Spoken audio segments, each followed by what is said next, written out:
انسان کو سپورٹ نہیں کر رہے ہیں، کسی ایک فرد کا ساتھ نہیں دے رہے ہیں۔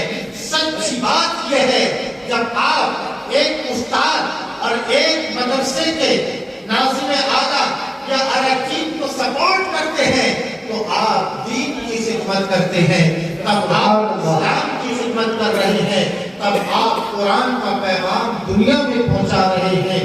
میرے بھائیوں، یہی پیغام ہمیں علم دین سے ملا کرتا ہے۔ میں نے آیت کریمہ کو پڑھا ہے، اللہ نے فرمایا قُلْ إِن كُنتُمْ تُحِبُّونَ اللَّهَ، اللہ فرماتا ہے اے لوگوں، اللہ سے اگر تم محبت کرنا چاہتے ہو، رب نے فرمایا فَاتَّبِعُونِي، اے محبوب آپ فرما دیجئے میری اتباع پیروی کرو، تابعداری کرو۔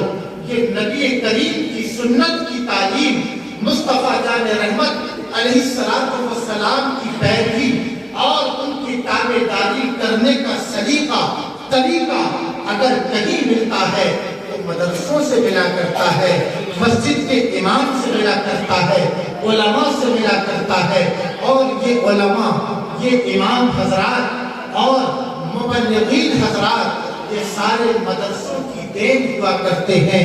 اس لیے ہمیں قرآن کی تعلیم پر زور دینا چاہیے، قرآن کے پڑھنے پڑھانے پر زور دینا چاہیے، اور ہر مرد مجاہد اور مرد مومن کو کہنا چاہیے، یہی ہے آرزو تعلیم قرآن عام ہو جائے، یہی ہے آرزو تعلیم قرآن عام ہو جائے، ہر ایک پرچم سے اونچا پرچم اسلام ہو جائے۔ پگھلنا علم کی خاطر مثال شمع زیبا ہے، بغیر اس کے نہیں پہچان سکتے ہم خدا کا ہے۔ اور یاد رکھو طریق مصطفیٰ کو چھوڑنا ہے وجہ بربادی، طریق مصطفیٰ کو چھوڑنا ہے وجہ بربادی، اسی سے قوم دنیا میں ہوئی بے اقتدار اپنی۔ یہ درس قرآن اگر ہم نے نہ بھلایا ہوتا، یہ درس قرآن ہم نے نہ بھلایا ہوتا، یہ زمانہ نہ زمانے میں دکھایا ہوتا۔ وہ زمانے میں معزز تھے مسلمان ہو کر، وہ زمانے میں معزز تھے مسلمان ہو کر، اور ہم خوار ہوئے تاریخ قرآن ہو کر۔ میرے بھائی جو حقیقت ہے، کیونکہ جب سے ہم نے قرآن کے دامن کو چھوڑا ہم ذلیل و رسوا ہو گئے۔ جب تک قرآن کو تھامے رکھا، جب تک قرآن کو سینوں میں محفوظ رکھا ہے، ہم دنیا میں باوقار رہے ہیں۔ جب تک ہماری زبانوں پر قرآن کی تلاوتیں رہی ہیں، ہمارے دل بھی پاک رہے ہیں، ہماری زبانیں بھی پاک رہی ہیں، ہمارا کردار اونچا رہا ہے۔ جب تک ہم قرآن سے وابستہ رہے، دنیا نے عزت کی نگاہ سے دیکھا ہے۔ جب تک قرآن کو تھامے رکھا ہے، دنیا ہم سے ڈرتی نظر آ رہی ہے۔ جب تک ہم نے قرآن کو اپنے سینے سے لگا کر میدان عمل میں اترے ہیں، تاریخ کے باغ کو پلٹ کر دیکھیں تو پتہ چلا جائے گا کیسر و کسریٰ کے عظیم محل ہمارے قدموں میں رونقتے ہوئے دکھائی دے رہی ہے۔ جب ہم نے اس قرآن کو اپنے سینے سے لگایا ہے تو ہمارے گھوڑے دریاؤں کی سطحوں پر دوڑتے نظر آئے ہیں۔ جب ہم نے قرآن کو سینے سے لگایا ہے، خدا کی قسم دشمن ہمارے سامنے بھاگ کر دکھائی دیا ہے۔ جب ہم نے قرآن کے دامن کو تھام کر میدان عمل میں اترنے کی کوشش کی ہے تو خدا کی قسم دنیا نے عزت کے ساتھ ہمارا ساتھ سلوک کیا ہے، ہمارا نام لیا ہے، ہمارا سامنا کیا ہے۔ پتہ چلا انسان دنیا میں اگر معزز بننا چاہتا ہے تو اسے قرآن کی تعلیم پر عمل کرنا ہے۔ اس لیے قرآن کی تعلیم پر عمل کرنا چاہیے اور قرآن کی تلاوتوں میں دل لگانا چاہیے۔ اللہ نے فرمایا یا ایھا الذین آمنوا اتقوا اللہ، ایمان والو اللہ سے ڈرو، ایسا ڈرو جیسا کہ ڈرنے کا حق ہے۔ رب نے صرف یہ نہیں فرمایا کہ ڈرو، بلکہ فرمایا جیسا ڈرنے کا حق ہے ویسا ڈرو۔ وَلَا تَمُوتُنَّ إِلَّا وَأَنْتُم مُّسْلِمُونَ، اور مرتے دم تک مسلمان رہنا۔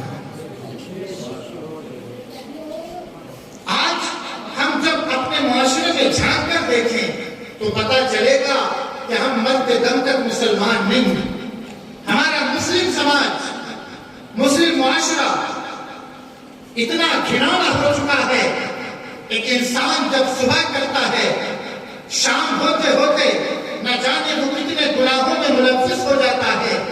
ہم اپنے عمل کو دیکھیں تو پتہ چلے گا کہ مسلمان 8ویں دن دکھائی دیتا ہے کہ مسلمان ہے، ورنہ 5 وقت دن میں وہ غائب رہتا ہے، 2 دن غائب رہتا ہے، 3 دن غائب رہتا ہے۔ لیکن جب 8ویں دن جمعہ آتا ہے تو انسان کپڑے پہن کر، ٹوپی لگا کر اپنے گھروں سے نکلتا ہے تو پتہ چلتا ہے کہ مسلمان ہے، سر پر ٹوپی ہے، اسلامی لباس پہن لیا ہے، نماز پڑھنے کے لیے مسجد میں چلا گیا، اللہ اکبر۔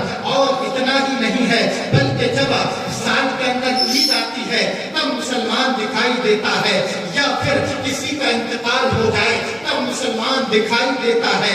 باقی مسلمان کی زندگی میں جھانک کر دیکھیں گے تو پتہ چلے گا کہ مسلمان نہ اپنی صورت سے مسلمان دکھائی دیتا ہے، نہ سیرت سے دکھائی دیتا ہے، نہ کردار سے مسلمان لگتا ہے، نہ گفتار سے مسلمان لگتا ہے، بلکہ 8ویں دن مسلمان دکھائی دیتا ہے، یا سال میں 1 مرتبہ مسلمان دکھائی دیتا ہے۔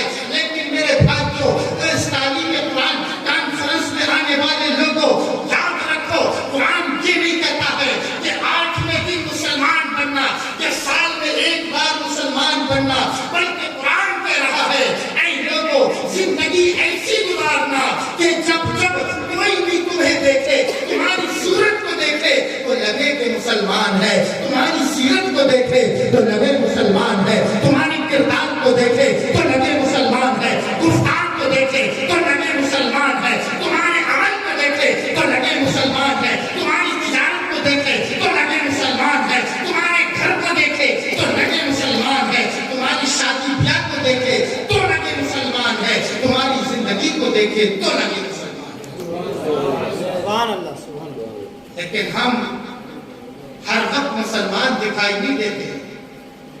ہمارے یہاں جب شادی پارٹیاں ہوتی ہیں تو آپ نے دیکھا ہوگا ناچ گانوں کا بھی رواج خوب چلتا ہے، ایک مسلمان کا کام ہے۔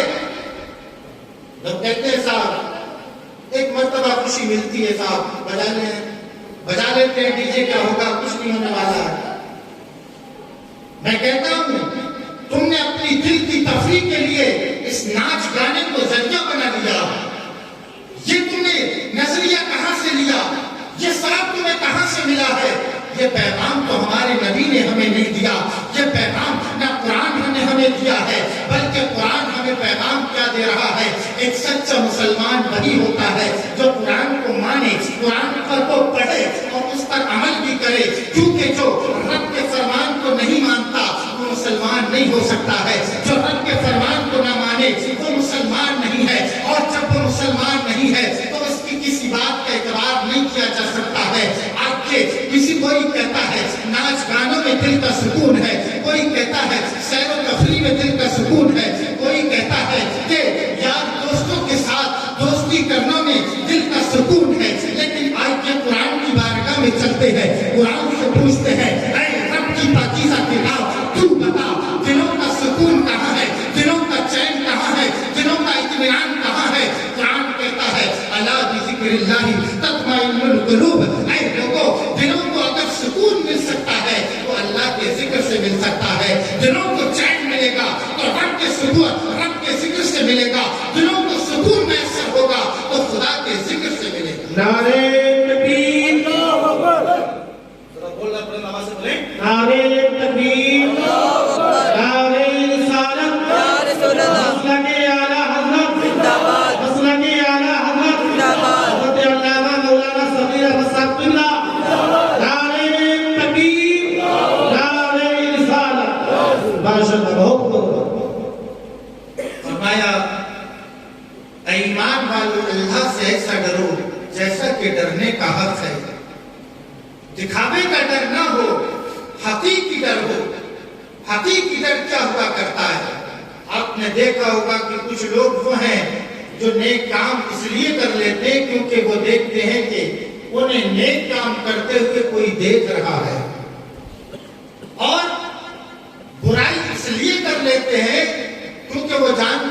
میں کوئی نہیں دیکھ رہا ہے. کوئی دیکھے یا نہ دیکھے لیکن ایک بات یاد رکھو، پروردگار ہر حال میں دیکھتا ہے. اپنے بندوں کو ملاحظہ فرماتا ہے. علیم بذات الصدور ہے. اس کی شان تو یہ ہے کہ دیکھنا تو دور کی بات ہے، وہ تو ہمارے دلوں کے راز کو بھی جانتا ہے. ہمارے دلوں میں کیا باتیں گزرتی ہیں وہ ان باتوں سے بھی واقف ہے. ہم اس سے کیسے چھپ سکتے ہیں؟ اللہ اکبر. ایک انسان اپنے آپ کو بڑا ہوشیار سمجھتا ہے، بڑا دانا سمجھتا ہے. جب سامنے کوئی پڑ جائے تو گناہ کو چھوڑ دیتا ہے، لیکن جب نظر بچے تو گناہ کر لیتا ہے. لیکن قرآن نے کہا ہے اے لوگوں ایسا ڈرو جیسا کہ ڈرنے کا حق ہے. رب سے ڈرنے کا حق کیسے ہوا کرتا ہے؟ انسان اللہ سے حقیقی معنی میں اس وقت ڈرا کرتا ہے جب انسان گناہ کرنا تو دور کی بات ہے، گناہ کا ارادہ کرنے سے بھی بچنے لگے تو اس کے دل میں اللہ کا ڈر داخل ہو جاتا ہے. دن ہو یا رات ہو، صبح ہو یا شام ہو، ہر گھڑی انسان کو اپنے دل میں رب کا خوف رکھنا چاہیے. اور خوف اس قدر ہونا چاہیے انسان کا ہاتھ اگر گناہ کی طرف بڑھ رہا ہے تو خدا کے ڈر سے ہاتھ پیچھے ہو جائے. اگر قدم برائی کی طرف بڑھ رہا ہے تو خدا کا خوف سامنے آ جائے. اے بڑھتے ہوئے قدم پیچھے ہٹ جا، اس لیے کہ خدا دیکھ رہا ہے. انسان جب برائی کرنے کا ارادہ کرے، خدا کی قسم اس انسان برائی کے ارادے سے باز آ جائے، وہی سچا ڈر ہوا کرتا ہے، وہی حقیقی خوف ہوا کرتا ہے. اور انسان کے دل میں جب ایسا خوف بیٹھ جاتا ہے، جب ایسا ڈر حاصل ہو جاتا ہے تو پروردگار عالم اس انسان کو جنت عطا فرما دیتا ہے. سبحان اللہ، سبحان اللہ. حضرت امام غزالی علیہ رحمۃ و رضوان ایک حکایت نقل فرماتے ہیں. ایک نوجوان نے ایک حسین و جمیل عورت کو دیکھا، وہ اس پر فدا ہو گیا، دیوانہ ہو گیا. عورت ایک قافلے کے ساتھ سفر کر رہی ہے، وہ نوجوان بھی اس قافلے کے پیچھے پیچھے چل دیا. کس لیے؟ اس لیے کہ وہ عورت اس قافلے کے ساتھ جا رہی ہے. سفر کرتے کرتے شام کے وقت یہ قافلہ جب ایک جنگل میں پہنچا، لوگ ٹھہر گئے، اپنے پڑاؤ انہوں نے ڈال لیے ہیں. لوگ کھانا پینا کر کر اپنے بستروں میں لیٹ جاتے ہیں. یہ نوجوان اس عورت کے قریب آیا اور آ کر کہنے لگا اے عورت، کیا تجھے معلوم ہے میرا دل تجھ پر فدا ہو گیا ہے، تیرے حسن و جمال کا میں اسیر ہو گیا ہوں اور اسی لیے اس قافلے کے ساتھ تیرے پیچھے پیچھے میں چلا آیا. اس عورت نے کہا اگر تو مجھ سے محبت کرتا ہے تو میں تجھ سے بعد میں بات کروں گی. پہلے قافلے میں یہ دیکھ کر آ کہیں کوئی جاگ تو نہیں رہا ہے، کیا سارے لوگ سو گئے ہیں. پہلے دیکھ کر آ کہیں ایسا نہ ہو کہ ہمیں باتیں کرتے ہوئے اس قافلے کا کوئی انسان دیکھ نہ لے. اتنی بات اس عورت نے جب کہی ہے یہ نوجوان بڑا خوش ہو گیا اور تیزی کے ساتھ اٹھا، پورے قافلے میں گھوم کر آیا اور آ کر بیٹھ گیا.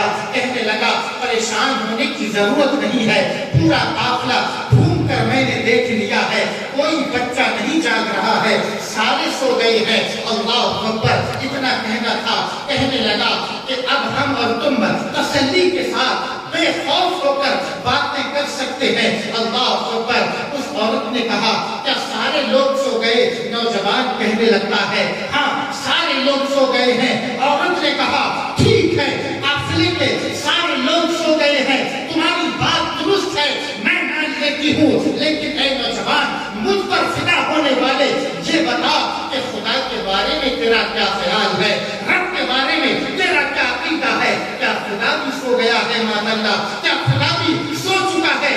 خدا کی قسم. اتنا کہنا تھا.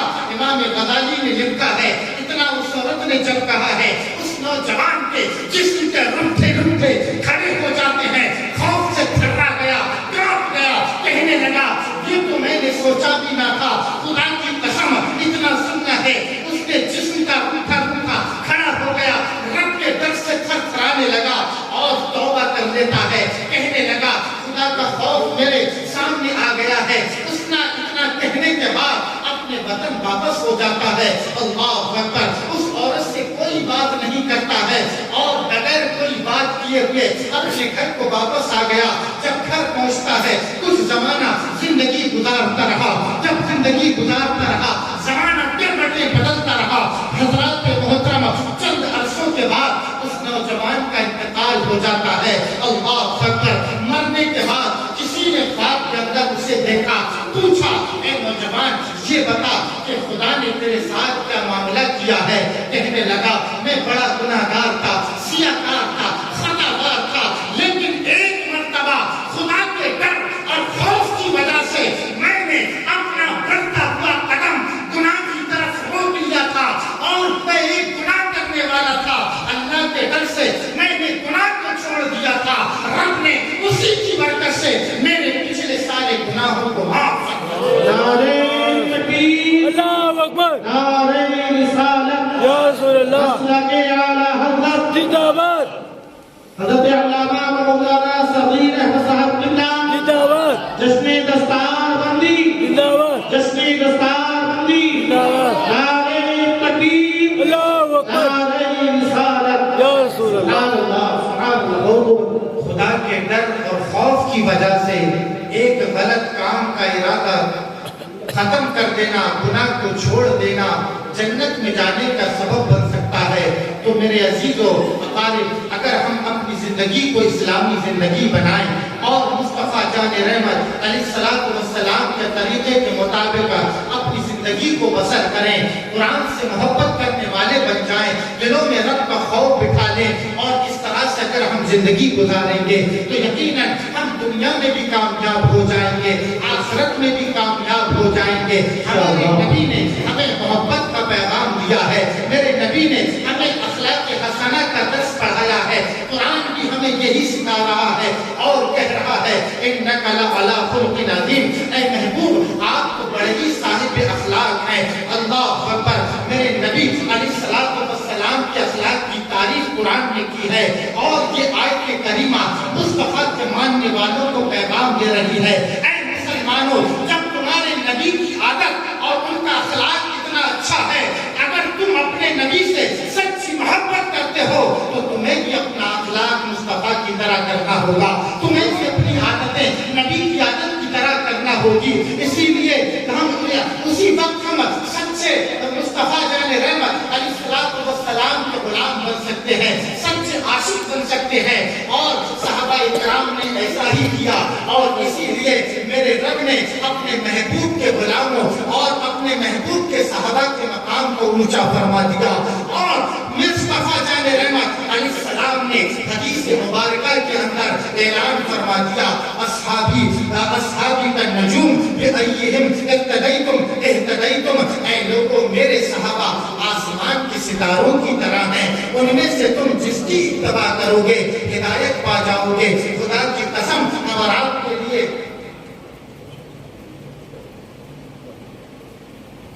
خدا کی قسم مصطفیٰ جان رحمت علیہ السلام کے صحابہ مصطفیٰ جان رحمت کے طریقے پر چلے تو انہیں آسمان کے ستارے کہا گیا ہے۔ اللہ اکبر، اسی نبی کا پیغام ہے کہ تم آپس میں الفت و محبت کو عام کرو، اور کوئی بھی کسی کا حق نہ مارنے پائے، کیونکہ میرے نبی نے فرمایا ہے دنیا میں کوئی اگر کسی کی ایک بالشت زمین بھی اگر ہڑپ کر لے گا، خدا کی قسم میدان محشر میں وہ ایک زمین کا ٹکڑا توق بنا کر اس کے گلے میں ڈال دیا جائے گا۔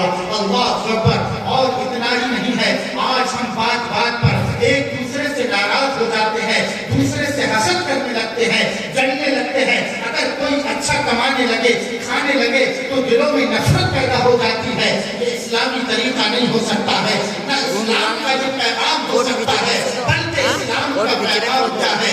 آج کے یہی بات بیان کر کر میں اپنی بات کو ختم کر دینا چاہتا ہوں۔ اسلام ہمیں کیا سکھاتا ہے؟ اس مذہب اسلام کہتا ہے اے لوگوں، ایک انسان کے لیے سب سے بڑھ کر اس کی انسانیت ہوا کرتی ہے، اس لیے کہ انسان سب سے پہلے اچھا انسان بنتا ہے، اس کے بعد وہ اپنے محبوب صلی اللہ تعالی علیہ وسلم کا سچا غلام بنتا ہے، اور اس کے بعد اپنے محبوب پروردگار عالم کا فرما بردار بندہ بنا کرتا ہے۔ اللہ اکبر، حضرت ابو ہریرہ ایک حدیث کو روایت کرتے ہیں، میرے آقا نے ارشاد فرمایا ایک نوجوان جنگل میں سفر کر رہا ہے، اللہ اکبر، سفر کرتے کرتے کرتے اچانک اسے پیاس لگنے لگتی ہے اور پیاس اتنی لگی کہ اس کا گلا سوکھ کر کانٹا ہو جاتا ہے، اس کا سوکھ کر کانٹا بن گیا گلا، پریشان ہو گیا، پانی کو تلاش کرنے لگا۔ جنگل میں اس نے ایک کنواں دیکھا، اس نے دیکھا کہ کنویں کے اندر پانی تو ہے لیکن پانی بہت نیچے ہے۔ وہ نوجوان کنویں کے اندر نیچے اتر جاتا ہے اور اترنے کے بعد اس نے پانی کو پیا اور اپنی پیاس کو بجھا کر باہر نکل آیا، اللہ اکبر، اور اپنی منزل کی طرف چلنے لگا۔ راستے میں کیا دیکھتا ہے کہ ایک پیاسا کتا ہے جو پیاس کی شدت کی وجہ سے کیچڑ کھا رہا ہے اور پیاس کی وجہ سے اس کتے کی زبان باہر نکلی ہوئی ہے۔ اس نوجوان نے سوچا یہ کتا بڑا پیاسا ہے، اسی لیے اس کی زبان پیاس کی وجہ سے باہر آ گئی ہے، اسے قبض آ گیا اس پیاسے کتے پر۔ اس نے سوچا کتے کو پانی پلایا جائے، اس نے برتن کو ڈھونڈا لیکن کوئی برتن نہ ملا۔ اس نے اپنے پیر سے چمڑے کا جوتا نکالا، چمڑے کا موزہ نکالا اور نکالنے کے بعد میں کنویں کے نیچے اتر گیا اور پانی کو اس موزے کے اندر بھرا اور موزہ اپنے دانتوں سے دبایا اور ہاتھوں سے کنویں کی دیوار پکڑ کر باہر آیا اور موزے میں جو پانی بھر کر لایا تھا وہ پانی اس پیاسے کتے کو پلا دیا ہے۔ اللہ اکبر، اس کتے کو پلایا اور اپنی منزل کی طرف روانہ ہو گیا، اپنے سفر کی طرف چل دیا۔ اس انسان کا جب انتقال ہو جاتا ہے، میرے نبی ارشاد فرماتے ہیں اس انسان نے ایک پیاسے کتے کو جب پانی پلایا تو میرے رب کو اس انسان کی اس انسانیت پر اور اس انسان کی اس ادا پر اتنا پیار آتا ہے کہ پروردگار عالم اس انسان کی بخشش اور مغفرت فرما دیتا ہے۔ اندازہ لگائیں ایک جانور پیاسے کتے کو پانی پلانے کا پھل یہ ملے کہ اللہ جنت عطا فرما دے، تو اگر ہم ایک دوسرے کی مدد کریں، ایک دوسرے کے کام آئیں، ایک دوسرے کے کاندھے سے کانا ملا کر چلے تو کتنا اچھا نصیب ہم آپ کا ہوگا، رب ہم سے کتنا خوش ہوگا، بدلے میں جنت عطا فرمائے گا، ہم اس سچے مسلمان بن جائیں گے۔ اللہ اکبر، یاد رکھیں اللہ کے نزدیک سب سے اچھا انسان وہ ہوا کرتا ہے جو دو بچھڑے ہوئے دلوں کو ملا دیا کرتا ہے۔ جن دو لوگوں میں ناراضگی ہو جائے ان دونوں میں جو صلح کرائے، اللہ کے نزدیک صلح کرانے والا انسان سب سے اچھا ہوا کرتا ہے، اور جو لوگوں میں پھوٹ ڈال دے وہ اللہ کے نزدیک سب سے برا ہوا کرتا ہے۔ اس لیے ہمیں ایسی خرافات سے بچنا چاہیے، اپنے گریبان میں جھانک کر دیکھنا چاہیے کہیں ایسا تو نہیں ہے، ہم کسی برائی میں ملوث تو نہیں ہے۔ جب ہم سدھر جائیں گے تو یقیناً ہمارا سماج سدھر جائے گا، ہمارا معاشرہ سدھر جائے گا اور ہمارا اسلامی سماج بہتر راستے پر چلنے لگے گا۔ آج کی اس پروگرام سے لے کر جاؤ، ہم سوچتے صاحب بہت بڑی دنیا ہے، دنیا غلط راستے پر چل رہی ہے،